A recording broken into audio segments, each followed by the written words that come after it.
Quick warning, this podcast may be triggering.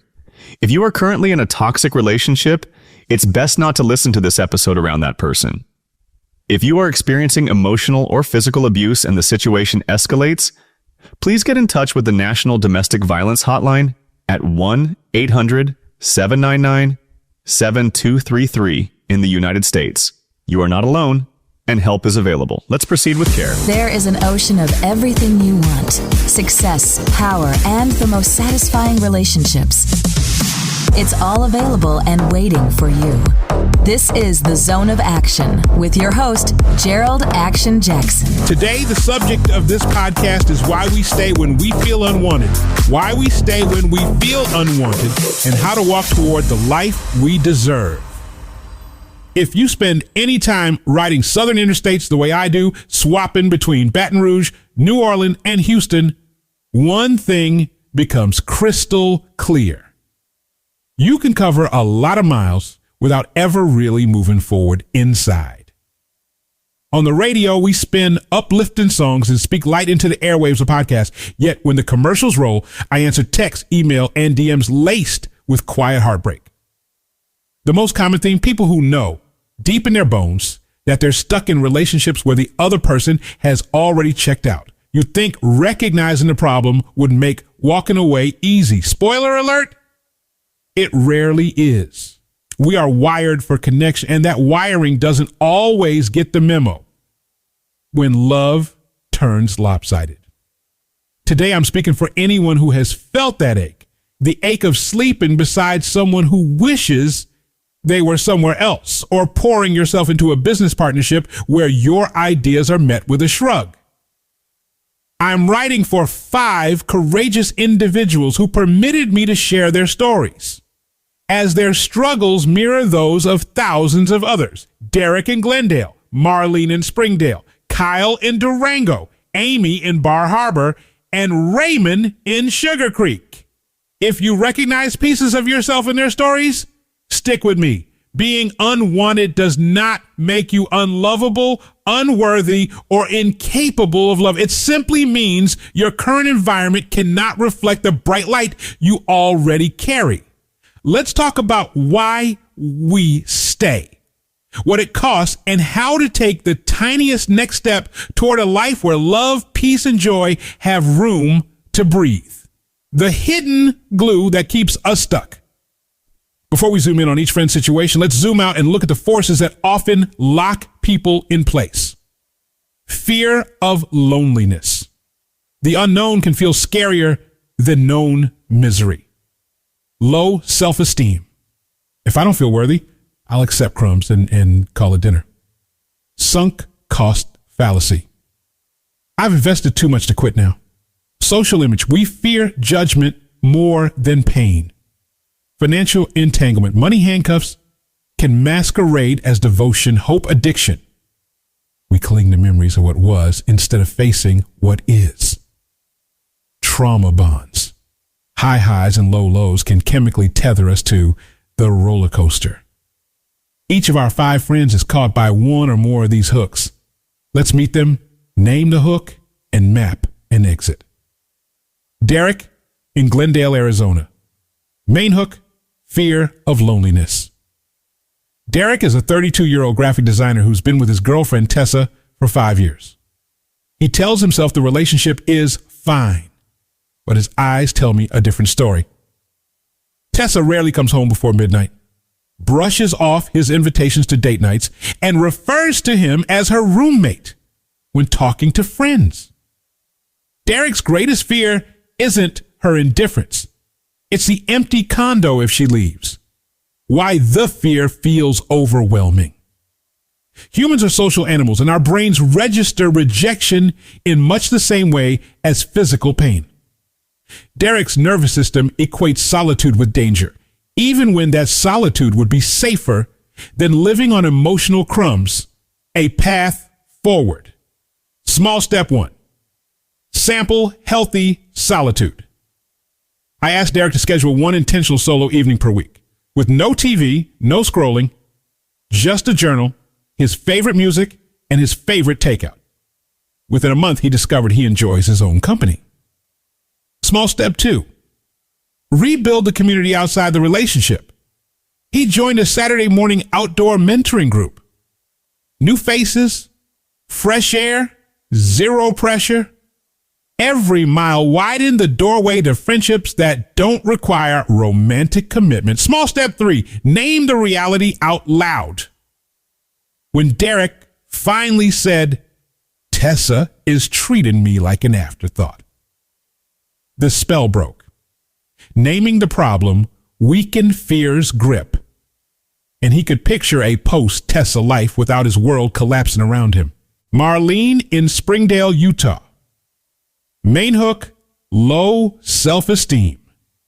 Marlene is 45 and runs a gift shop near Zion National Park. Her partner, Sean, rarely visits the shop, never comments on her successes, and openly flirts with tourists.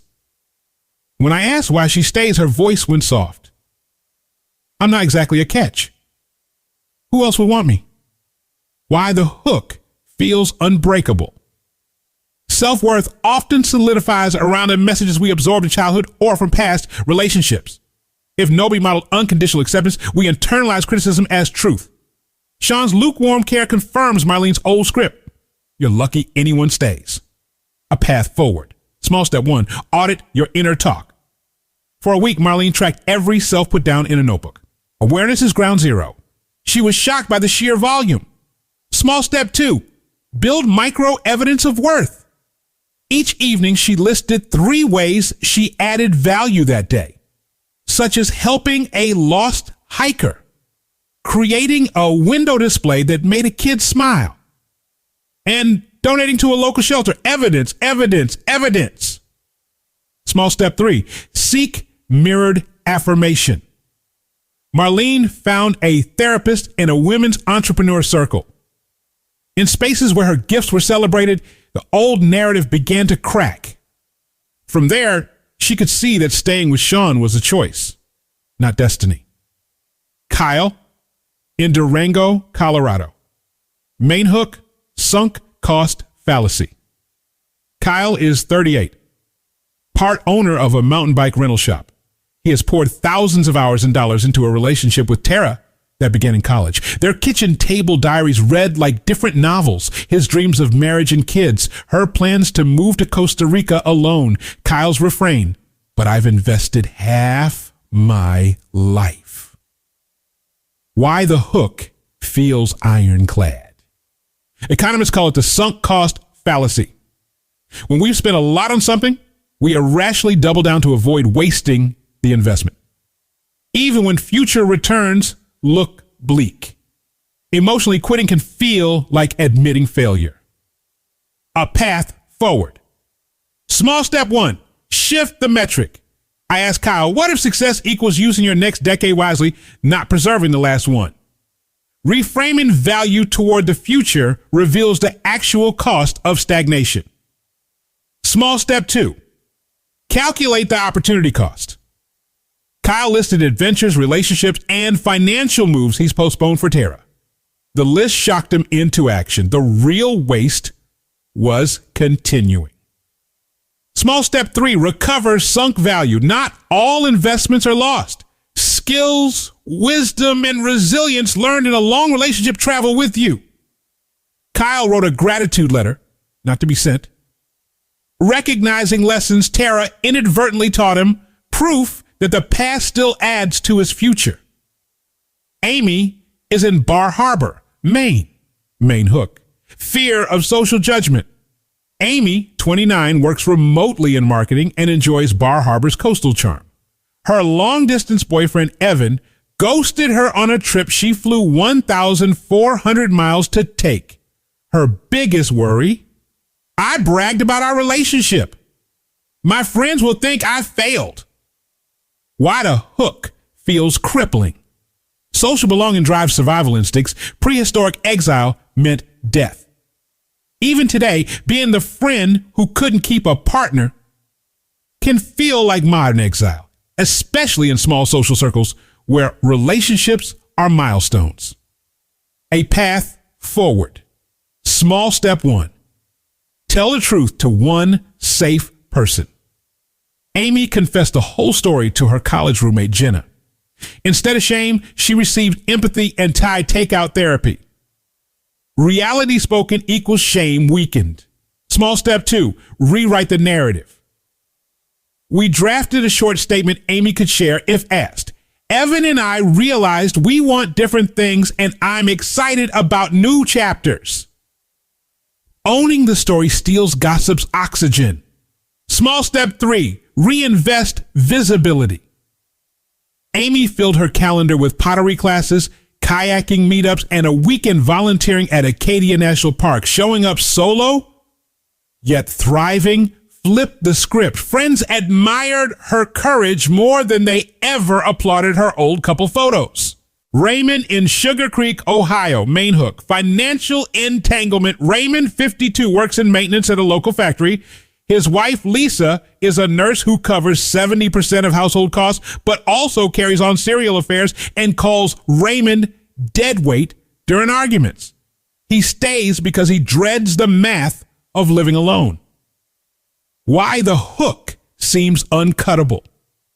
Money equals security, and for many men raised to be providers, losing financial footing also dents identity. Raymond fears not only poverty, but also the label freeloader who couldn't make it on his own. A path forward. Small step 1, gather data, not drama. We built a solo budget using real numbers, rent for a modest apartment, utilities, insurance, and groceries. The total was less than the imaginary monster in his head. Small step 2, create an earn more plan. Raymond upskilled through night classes at the local community college industrial electrical certification. Within 8 months, he qualified for a higher paying position. Small step 3, consult legal resources early. He spoke with a pro bono attorney about separation terms. Knowledge reduced fear. He learned Ohio courts often split assets fairly. And spousal abuse, including financial belittlement, could strengthen his case. Common ground, individual paths. Though their hooks differ, Derek, Marlene, Kyle, Amy, and Raymond share 2 core truths. They do not lack love-worthiness. They lack an environment that mirrors it. Freedom rarely comes from one grand leap. It comes from a sequence of tiny, intentional steps. Let's lay out a universal toolkit anyone can adapt. The 5-tile freedom path. Think of progress as stepping stones across a river. You don't have to clear the whole span in one vault. You need a dry place for your next footfall. Awareness tile. Journal what is happening. Strip away excuses. Clarity is kind. Support tile.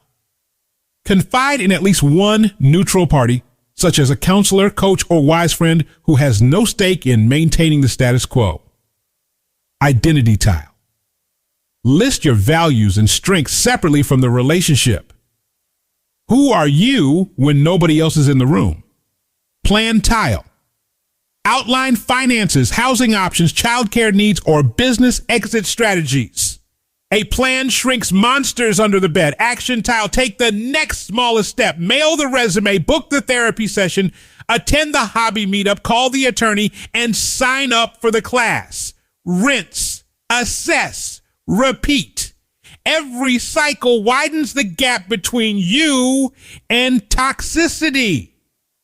Soon you'll glance back and realize the river is behind you. Mindset shifts that sustain momentum. Unwanted does not mean unlovable. Imagine a rose in a dark closet. Its fragrance still exists even if nobody smells it. Sniffers don't validate the rose's worth. Your desirability is intrinsic, not awarded. Peace is space, not emptiness. We fear a quiet house, but peace isn't hollow. It's fertile soil where new friendships, ideas, and self-knowledge take root. Investment transfers, time, money, or emotion lost in a bad relationship can be recycled into wisdom, boundaries, and sharper discernment. Nothing is wasted if you learn. Failure is a detour sign. A relationship ending doesn't stamp fail across your forehead. It signals that the road ahead is under construction and a smarter detour exists. Progress over pride. You might stumble. Text the ex and second guess your worth. Progress means the stumbles space out, not that they vanish overnight. Beating yourself up only delays forward motion. If you're hearing this at 2 a.m. with tears on your pillow, wondering why you can detect every micro shift in someone's mood, yet they barely notice the meteor shower within you, hear me clearly. You're not too much and you're not too little. You are precisely the right fit for the right spaces and the right faces. Stepping away from someone who doesn't want you isn't selfish. It's stewardship.